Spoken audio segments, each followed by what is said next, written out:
let's talk about the Twin Suns tournament and what went down there, and how epic of a even towards we've got Squadrons as a community wavering off. We've got the community trying to decide where it wants to go in the future in terms of a competitive sport, and then we have Twin Suns with a gigantic prize pool.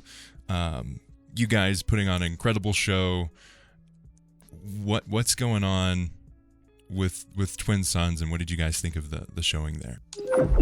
Welcome to Uplink. Like, I mean, the tournament itself was phenomenal, and I will say I've been quite negative today, and that doesn't reflect how I feel about the community, which is amazing. And I will say, EA at least did leave the game in a very good position, in my opinion. Like, we saw this tournament that the broken Empire absolutely dominating at, I think, last Cal Cup or the Cal Cup before that, where it was like basically every Imperial game went to the Empire, or every game went to the Empire at top level play. Like, we're not there right now. We're at a pretty interesting spot balance wise, so that's good. We got some New Republic wins. Yeah, we did. Yeah. Yes. I think, yeah. So that's good.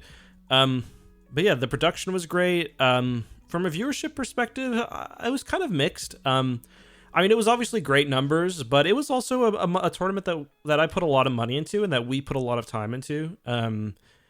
So it's kind of hard. I'm happy overall. We did have some tech issues day one that not really anyone's fault at all, and we recovered from beautifully.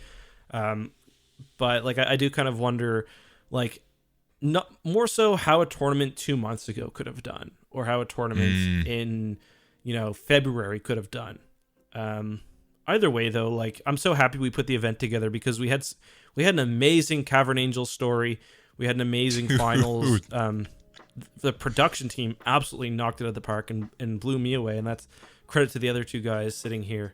So yeah, overall an amazing experience. I'm very happy we did it.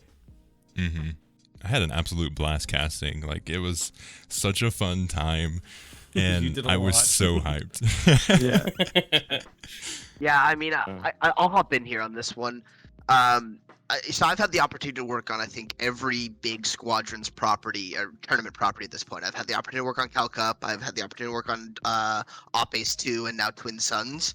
And can definitely say this Twin Suns one was by far the most, storied, epic event that we've had in the Squadrons world by far.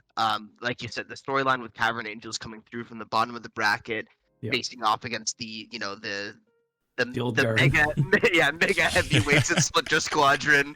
And having been part of this community in a variety of different seats. I've worked on, worked directly on the production side, but I've also been, I kind of pioneered a lot of the observing for this event as well. Just kind of being along for the ride in, a weird way, in a weird sense, it's just been really cool to experience in that front. So it's really enjoyable in that sense. But like I said, the production, the team that really put this on from the back end, I'll try to get a few names out here. Area Witch with the cinematic shots. I mean, we have to talk about that. We can't not.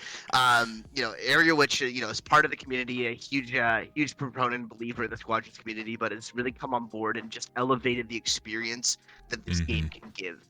And I think it really showed when we were able to transition from this being a community viewed event to a Star Wars fan event, right? Yep, like you could be a Star Wars fan and watch that and go, holy cow, I feel like I'm watching, episodes, whatever, where they take down, whatever, right? It was that same energy and that same feeling. And I think that's what really was helpful in bridging the gap from being a Squadrons or like a fighter simulator fan to a fan of just the esport. And I think that's a tough transition to make a lot of the times. And, Eck obviously has done a huge job in trying to get that transition to the general Star Wars public. So much appreciated from, some of this part of the community. But, I think it was a really cool opportunity to see that we can create these beautiful storylines in an event like this, which I don't think you get quite the opportunity to see in any given tournament. So was super thankful for Twin Suns for that. Yeah, definitely. I think I gotta, echo the sentiments that we had an incredible team, and I think we put on an awesome show. You know, been doing this for years, and honestly, like no joke, that was one of the day 2 cleanest productions I've ever worked on. Yep. It was awesome. Yeah, day 2 is like one of those things where like is definitely like probably will be a highlight of my YouTube channel. Where like if I ever need to find another job and whatever, like that's something that I will show people. It's something that I was a part of and be genuinely proud of. It was just an amazing experience, and like that alone, I mean, it totally worth it. But I mean, it'd be cool to see what our team, if we do stuff in the future, whether squadrons or not, like what we'll put together after that. Because, well, I mean, we assembled one hell of a team.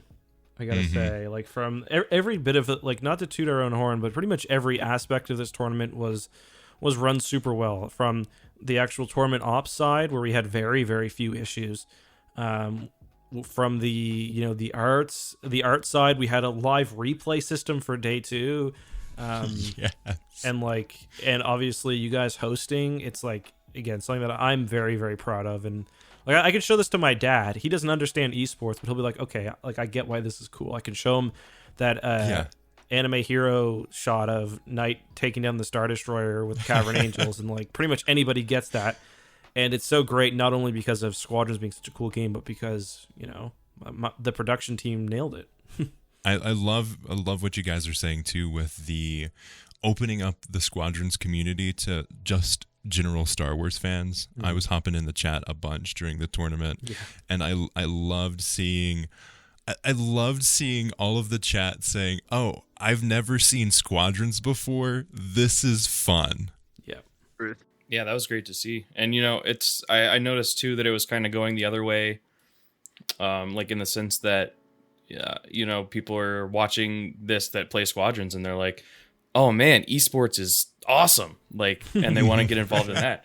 Because I know like we were talking about Area Witch, like she's wanting to like get into observing other esports and stuff now, and that's super cool to me also. Yeah, and even to name like a few more names, like Jay from the TGS team has just absolutely crushed it with replays on our side for not only Squadrons but a variety of other games, Valorant, you name it. So just having someone with those expertise on that side, Freya with the back end graphical work as well, just putting together all the assets and making things look pretty as well. Boom as well, obviously. And Sean Caldera, one of the other observers, Connor on our team doing the technical direction for day 2. Like it really was truly just a team effort, and it was awesome just to see all the gears turning in the right directions and all together, which is a rare reality, especially in remote broadcasts.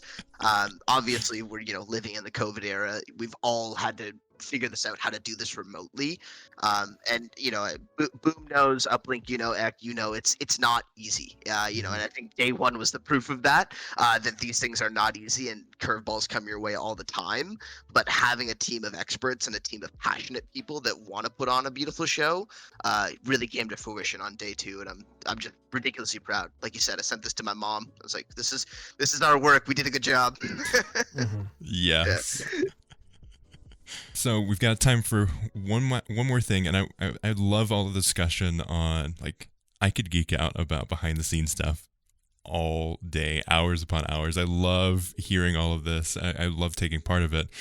But before we finish, I want to talk about the finals, man. Let's get into talking about those incredible. So we had Cavern Angels, who, like, yeah, they've been up there before, but we didn't see them as being like top tier game team, and they completely knocked it out of the park. Any idea of how the tournament was going to go was completely knocked out of the window. Yeah, when they knocked out randos out of the money, that's when. That's when we all went, uh-oh. What? They're consistently like top 8, top 4. But like getting to the grand finals by fighting your way through randos and cheese and then almost taking it to Splinter. Yeah.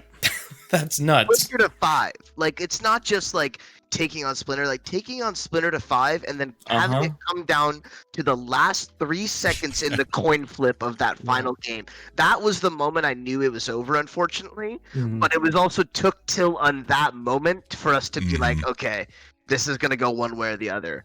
I mean, I think we got to start at that game 3 moment. Like, I think that's like, if we're gonna talk about the finals, that's where things kind of really just took off in the sense. Yeah. That final game 3 moment with Cavern Angels fighting for an out of phase on the Star Destroyer, while Splinter is absolutely massacring the MC in the background was so unbelievable. And the call made by Hammer on the coming down to literally 2%. I mean, I've been part of every top end Squadrons event so far as production goes and back end and watching it. That is still the closest match, I think, period, bar none, ever happened as far as I've seen. I don't know if you guys seen anything closer.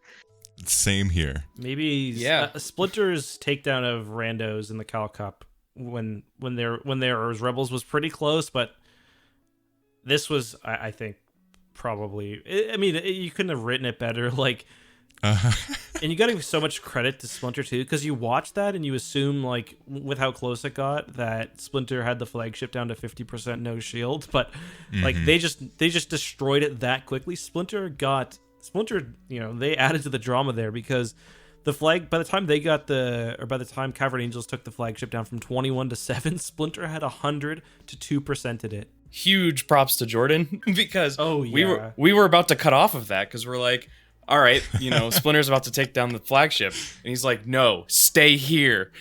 And so we stayed there and we just watched it happen.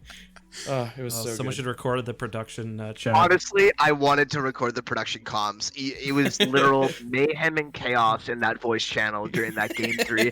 I'm screaming at our technical director to say, "Stay on my camera, stay on my camera," while the other the Empire observers, Sean and Ari, are like, "I got a 6 shot of the MC." I'm like, "No, stay here. They got this out of phase. I know it. I can feel it in the Force. I swear." That's exactly what happened.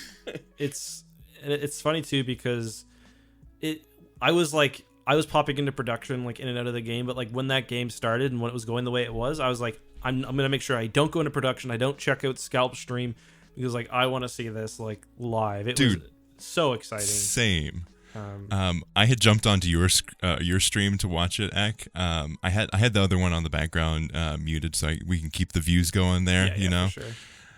But I was watching your stream and I was like, I'm going to turn on Do Not Disturb for Discord. I'm going to make sure nothing is spoiling this, and just sit here and enjoy it with everyone else.